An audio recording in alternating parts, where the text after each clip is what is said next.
Assalamualaikum warahmatullahi wabarakatuh. Sahabat jejak sufi yang kami muliakan dimanapun Anda berada. Di sebuah lembah sunyi di tanah Yaman yang gersang, hiduplah seorang pemuda yang namanya tak banyak dikenal manusia pada masanya. Ia bukan saudagar kaya, bukan pula ulama besar yang namanya tercatat dalam kitab-kitab. Tapi di langit, namanya harum semerbak melebihi wangi kasturi. Beliau adalah Uwais Al-Qarni. Uwais adalah seorang pemuda sederhana. Tubuhnya tak sempurna, kulitnya belang-belang karena menderita penyakit sopak. Di tengah masyarakat, keberadaannya kerap dipandang sebelah mata. Namun di balik semua kekurangan itu, Uwais menyimpan sesuatu yang agung. Hati yang penuh keimanan dan jiwa yang amat mulia. Ia hidup berdua dengan ibunya. Seorang perempuan tua yang lumpuh. Tak bisa berjalan, tak mampu beraktivitas sendiri. Uwaislah yang menggantikan kedua tangan dan kaki ibunya.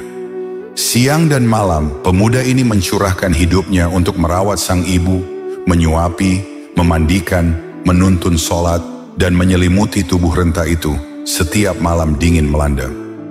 Tak sekalipun ia mengeluh, tak pernah pula ia membentak atau bermuka masam di hadapan ibunya. Bagi Uwais, ridha ibunya adalah segalanya. Doa ibunya adalah cahaya yang menuntunnya menembus gelap kehidupan. Namun di antara semua permintaan sang ibu, ada satu permintaan yang membuat dada Uwais terasa sesak. Pada suatu malam ketika bintang-bintang bergantung di langit dan angin malam berhembus perlahan, ibunya memanggil dengan suara lirih. "Wahai anakku, mungkin tak lama lagi ibu tak akan lagi bersamamu. Sebelum ajal menjemput, ikhtiarkanlah agar ibu bisa mengerjakan haji." Mendengar itu, Uwais pun hanya bisa terdiam. Namun kata-kata itu menghujam dalam kerelung hatinya. Memang ibadah haji adalah dambaan setiap muslim. Tapi jaraknya amat jauh. Ia harus melewati gurun pasir yang terhampar luas. Teriknya sinar matahari sangatlah menyengat. Mungkin bagi sebagian orang, hal itu bukanlah sebuah kendala. Sebab mereka pergi berhaji dengan mengendarai unta ataupun kuda. Belum lagi dengan perbekalan yang memadai. Sedangkan Uwais, ia hanya seorang pemuda miskin, tak punya harta, tak punya tunggangan, tak ada pula siapapun yang bisa dititipi harapan. Meski demikian, cinta dan bakti kepada sang ibu membuatnya tak bisa tinggal diam. Ia tidak tega bila nanti ibunya meninggal tanpa menunaikan rukun Islam kelima. Maka ia berdoa dan merenung. Malam demi malam, pikirannya bergumul dengan ikhtiar dan niat. Hingga pada suatu malam Allah Subhanahu wa Ta'ala memberinya petunjuk. Kemudian keesokan paginya, ia membeli seekor lembu yang masih kecil. Tak hanya itu, ia juga membuat kandang di atas pucuk bukit. Perbuatan Uwais ini sontak membuat orang-orang merasa heran dan bertanya-tanya. Untuk apa membeli anak lembu? Untuk apa pula ia membuat kandang di atas bukit? Namun Uwais hanya tersenyum. Ia tak menjawab sepatah kata pun. Yang lebih mengherankan, setiap pagi saat fajar mulai menyingsing, ia menggendong anak lembu itu naik ke bukit, lalu turun kembali sambil menggendongnya lagi. Dan itu ia lakukan hampir setiap hari. Tidak ada satupun hari yang terlewatkan tanpa melakukannya. Sementara orang-orang yang melihat itu menganggap Uwais telah gila. Kasihan Uwais, karena kemiskinannya ia menjadi tidak waras. Begitulah suara sumbang yang berhembus di tengah-tengah masyarakat. Bahkan ada pula yang sampai menertawakannya. Akan tetapi sekali lagi, Uwais tidak menghiraukan perkataan mereka. Ia tetap menjalani aktivitasnya, memanggul anak lembu sambil berjalan menaiki dan menuruni bukit. Hari demi hari, bulan berganti bulan, anak lembu itu semakin tumbuh besar, dan bebannya pun semakin berat. Namun karena Uwais sudah terbiasa, dengan mudahnya ia menggendong anak lembu tersebut. Dan bersamaan dengan itu, tubuh Uwais pun makin kuat. Otot-ototnya mengeras, punggungnya kokoh, dan langkahnya tegap. Tidak ada yang tahu apa sebenarnya yang sedang ia rencanakan. Tidak ada yang bisa menebak mengapa ia melakukan itu. Ketika mendekati bulan haji, barulah rahasia itu terungkap. Semua itu bukan tanpa tujuan, ada satu niat mulia yang tersimpan dalam hati Uwais. Ia sedang melatih dirinya demi ibunya. Karena suatu hari, ia ingin membawa ibunya ke Makkah untuk menunaikan ibadah haji. Memanggulnya di punggung, menempuh gurun yang luas, sebagaimana ia melatih diri dengan anak lembu itu. Hari yang ditunggu pun telah tiba. Uwais menghadap kepada sang ibu. Dengan nada lembut ia berkata, "Wahai ibu, hari ini kita akan berhaji." Sang ibu terperanjat kaget. "Dengan apa wahai anakku? Kau bahkan tidak punya tunggangan." Uwais tersenyum lembut dan menjawab, "Aku akan menggendong ibu. Kita bawa perbekalan seadanya." Seketika tangis sang ibu pun pecah. Antara rasa haru dan bahagia bercampur menjadi satu. Kemudian dengan niat yang tulus dan penuh bakti, Uwais menggendong ibunya, berangkat menuju Tanah Suci. Beberapa orang yang melihat kepergian Uwais mencoba bertanya kepadanya, "Wahai Uwais, hendak kemana kalian berdua?" Uwais menjawab, "Aku ingin memenuhi permintaan ibuku, menunaikan ibadah haji ke Tanah Suci." Jawaban Uwais membuat mereka tersentak. Ia tak menyangka betapa besar baktinya kepada sang ibu. Ternyata, apa yang selama ini Uwais lakukan, mendaki dan menuruni bukit sambil membawa lembu, semata-mata demi untuk memenuhi keinginan ibunya, yaitu menunaikan ibadah haji ke kota Mekah. Sebuah perjalanan yang sangat jauh dan berat, apalagi hanya dengan berjalan kaki, belum lagi menggendong sang ibu yang sudah tua.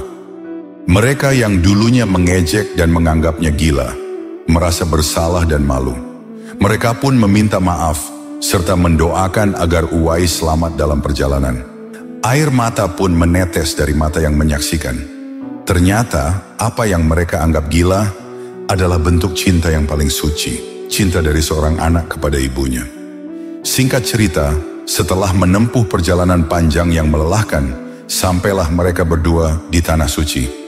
Uwais berjalan tegap, langkahnya mantap meski memanggul tubuh renta ibunya di punggungnya.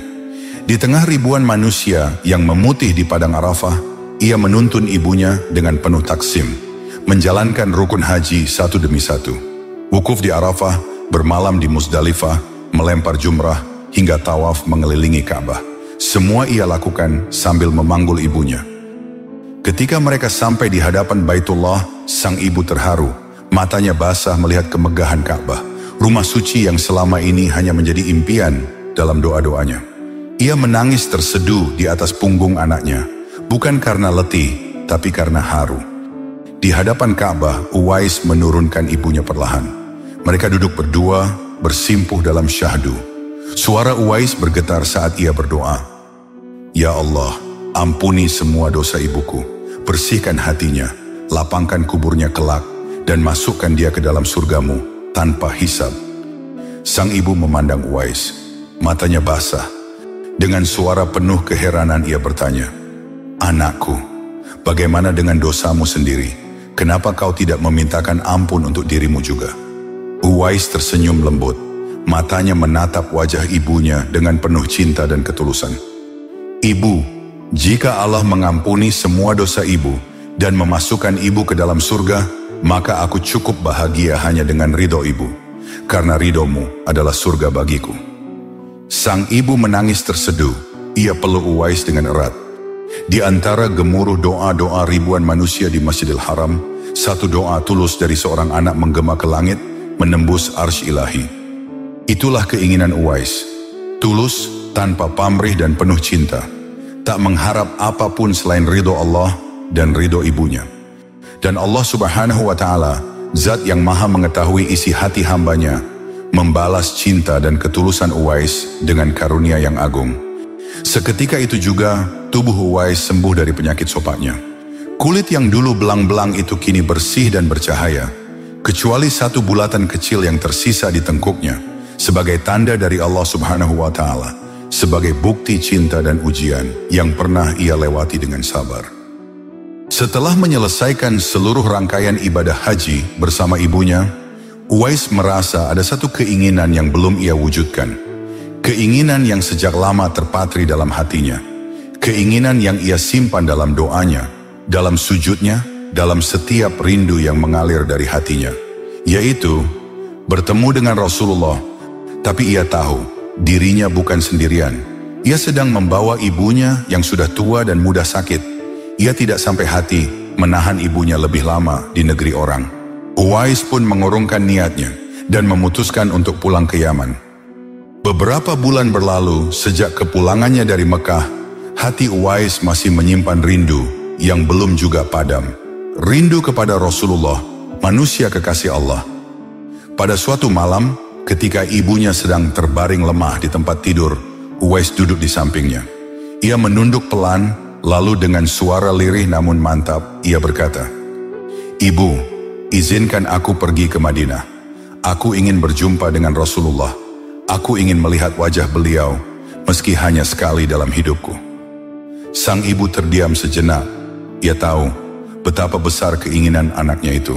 Betapa rindunya hati Uwais pada sang Nabi, yang selama ini hanya ia kenal lewat cerita dan doa-doa malamnya.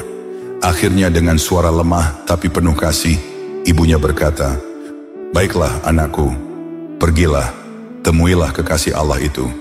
Tapi sesampainya di Madinah, cepatlah kembali, karena ibu sudah tua dan tubuh ini sering sakit-sakitan." Uwais memeluk ibunya dengan hangat. Air mata menetes di pipinya antara bahagia dan haru. Keesokan harinya, Uwais pun berangkat. Ia berjalan tegap dengan langkah yang mantap dan semangat yang menyala. Tak ada bekal apapun kecuali rindu yang menggebu. Ia mengarungi padang pasir yang tandus dan gersang. Debu dan pasir berterbangan. Terik matahari membakar kulit. Namun semua itu tak menyurutkan semangatnya. Begitu memasuki gerbang kota Madinah, hati Uwais berbunga-bunga. Segala letihnya seperti sirna begitu saja. Kerinduan yang lama tertahan kini hampir terbalas. Namun kenyataan berkata lain. Ketika Uwais tiba di rumah Rasulullah, ia hanya disambut oleh Sayyidah Aisyah, istri Nabi. Dengan lembut beliau mengatakan bahwa Rasulullah tidak sedang berada di rumah. Beliau sedang pergi berjihad di jalan Allah. Hati Uwais terhenti sejenak. Ia berdiri terpaku. Tubuhnya lelah, pikirannya berkecamuk, dan hatinya gundah gulana. Betapa kecewa hatinya. Ia menempuh perjalanan jauh hanya untuk sejenak bertatap muka dengan Rasulullah. Namun takdir belum mempertemukan mereka. Sebenarnya dalam hati kecilnya, Uwais sangat ingin menunggu. Menunggu hingga Rasulullah kembali dari medan perang. Ia membayangkan saat-saat bisa memandang wajah sang Nabi, mendengar suaranya langsung, dan mengucap salam kepada kekasih Allah yang selama ini hanya ia rindukan dalam sujud dan air mata. Namun di tengah gejolak rindunya itu, ia teringat akan pesan ibunya. Apabila nanti sampai di Madinah agar secepatnya pulang. Uwais menunduk, dadanya sesak. Keinginan untuk menunggu Rasulullah berkecamuk dengan janji yang pernah ia ucapkan kepada ibunya. Dan pada akhirnya, ia pun memutuskan untuk tidak menunggu lebih lama. Dengan hati yang berat dan langkah tertahan, ia segera berkemas. Lalu meninggalkan kota Madinah tanpa sempat berjumpa dengan Rasulullah. Sementara itu, ketika peperangan telah usai, Rasulullah bersama pasukannya pulang ke Madinah. Begitu sampai di rumah, Rasulullah bertanya kepada istrinya, Sayyidah Aisyah, "Wahai Aisyah, adakah seseorang yang mencariku saat aku pergi?" Sayyidah Aisyah menjawab dengan lembut, "Benar, ya Rasulullah. Ada seorang pemuda datang dari Yaman. Ia hendak menemuimu. Namun karena ibunya sudah tua dan sakit-sakitan, ia tak bisa menunggu lama. Dan ia segera kembali ke negerinya." Mendengar itu, Rasulullah pun berkata, "Itulah Uwais Al-Qarni, pemuda yang tak dikenal oleh penduduk bumi, tapi sangat dikenal oleh penduduk langit. Ia adalah anak yang taat kepada ibunya. Dan karena baktinya itu, Allah mengangkat derajatnya tinggi di sisinya." Mendengar perkataan tersebut, Sayyidah Aisyah dan para sahabat tertegun. Hati mereka tersentuh. Bagaimana mungkin seseorang yang tak pernah berjumpa dengan Rasulullah justru mendapat keistimewaan yang begitu luar biasa? Namun begitulah, karena baktinya yang tulus, Uwais telah mencapai kemuliaan yang tak dicapai oleh banyak orang. Lalu Rasulullah melanjutkan sabdanya, "Jika kalian ingin mengenalinya, ketahuilah bahwa ia memiliki tanda putih di tengah telapak tangannya. Kemudian beliau memandang Sayyidina Ali bin Abi Thalib dan Sayyidina Umar bin Khattab, lalu bersabda, "Wahai Ali, wahai Umar, suatu ketika nanti jika kalian bertemu dengannya, mintalah doa dan istighfarnya, sebab Uwais adalah penghuni langit, bukan penduduk bumi." Waktu pun terus berganti dan Nabi kemudian wafat. Kekhalifahan Abu Bakar pun telah digantikan pula oleh Umar bin Khattab. Suatu ketika, Khalifah Umar teringat akan sabda Nabi tentang Uwais Al-Qarni, seorang pemuda yang dikenal oleh penghuni langit, tapi tidak dikenal di bumi. Beliau lalu mengingatkannya kepada Sayyidina Ali. Dan sejak saat itu, setiap ada kafilah yang datang dari Yaman, Khalifah Umar dan Sayyidina Ali selalu menanyakan tentang Uwais Al-Qarni. Hari berganti hari, rombongan kafilah dari Yaman pun datang silih berganti. Namun tak ada satupun dari kafilah itu yang mengenalnya. Hingga pada akhirnya datanglah rombongan kafilah yang dimana Uwais berada dalam rombongan tersebut. Ia berjalan paling belakang, bertugas menjaga hewan-hewan ternak. Melihat ada rombongan kafilah yang baru datang dari Yaman, segera Khalifah Umar dan Sayyidina Ali mendatangi mereka dan menanyakan apakah Uwais Al-Qarni turut bersama mereka. Rombongan kafilah itu lalu memberitahu bahwa Uwais ada bersama mereka. Dia sedang menjaga unta-unta mereka di perbatasan kota. Mendengar jawaban itu, Khalifah Umar dan Sayyidina Ali segera pergi menjumpai Uwais Al-Qarni. Sesampainya di tenda tempat Uwais berada, Khalifah Umar dan Sayyidina Ali memberi salam. Tapi rupanya Uwais sedang sholat. Setelah mengakhiri sholatnya dengan salam, Uwais menjawab salam keduanya. Uwais lalu berdiri dan melangkah menghampiri kedua sahabat Nabi tersebut. Ketika Uwais mengulurkan tangannya untuk bersalaman, Khalifah Umar dengan segera membalikan telapak tangan Uwais. Dan seperti yang pernah dikatakan Rasulullah, memang benar tampaklah tanda putih di telapak tangan Uwais Al-Qarni. Kemudian untuk meyakinkan dugaannya, Khalifah Umar bertanya, "Siapakah kamu?" Uwais menjawab, "Saya Abdullah." Mendengar jawaban Uwais, mereka pun tersenyum dan mengatakan, "Kami juga Abdullah, yakni hamba Allah. Tapi siapakah namamu yang sebenarnya?" Uwais menjawab, "Namaku Uwais Al-Qarni." Dalam pembicaraan singkat mereka, maka diketahuilah bahwa ibu Uwais telah meninggal dunia. Itulah sebabnya ia baru dapat turut bersama rombongan kafilah dagang. Akhirnya Khalifah Umar dan Sayyidina Ali memohon agar Uwais membacakan doa dan istighfar untuk mereka. Uwais enggan dan dia berkata kepada Khalifah, "Wahai Amirul Mukminin, sayalah yang seharusnya meminta doa pada kalian." Khalifah Umar membalas, "Kami berdua sengaja datang mencarimu. Sudah berhari-hari kami menanti kedatanganmu. Hanya satu tujuan kami, yaitu meminta didoakan dan istighfar darimu. Kami berdua melakukan ini atas perintah Rasulullah ketika beliau masih hidup." Mendengar penuturan Khalifah Umar, Uwais pun tak kuasa menolak, apalagi itu adalah amanat dari Rasulullah. Uwais Al-Qarni akhirnya mengangkat tangan, berdoa dan membacakan istighfar. Setelah itu Khalifah Umar berjanji akan menyumbangkan uang negara dari Baitul Mal kepada Uwais untuk jaminan hidupnya. Akan tetapi Uwais menolaknya. "Wahai Amirul Mukminin, saya mohon untuk hari ini saja saya diketahui manusia. Untuk hari-hari selanjutnya, biarlah saya yang fakir ini tidak lagi diketahui oleh manusia." Beberapa tahun kemudian, Uwais berpulang ke pangkuan ilahi. Anehnya, pada saat dia akan dimandikan, tiba-tiba sudah banyak orang yang ingin berebutan ingin memandikannya. Dan ketika dibawa ke tempat pembaringan untuk dikafani, di sana pun sudah ada orang-orang yang sudah menunggu untuk mengafaninya. Demikian pula ketika orang pergi hendak menggali kuburannya. Di sana ternyata sudah ada orang-orang yang telah menggali kuburnya hingga selesai. Ketika jenazahnya diusung ke pemakaman, ribuan orang berebutan untuk mengusungnya. Meninggalnya Uwais Al-Qarni telah menggemparkan masyarakat kota Yaman. Banyak terjadi hal-hal yang amat mengherankan. Sedemikian banyaknya orang yang tak kenal berdatangan untuk mengurus jenazah dan pemakamannya. Padahal semasa hidupnya, Uwais Al-Qarni dikenal sebagai orang biasa. Bahkan seluruh penduduk Yaman menganggapnya sebagai sosok pemuda miskin yang tak dihiraukan.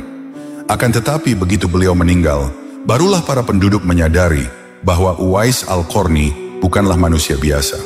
Beliau adalah manusia tidak dikenal di bumi, tapi sangat terkenal di langit. Dan ribuan orang-orang yang berdatangan sejatinya adalah para malaikat penghuni langit. Mereka sengaja turun ke bumi hanya untuk berebut mengurus jenazah Uwais Al-Qarni.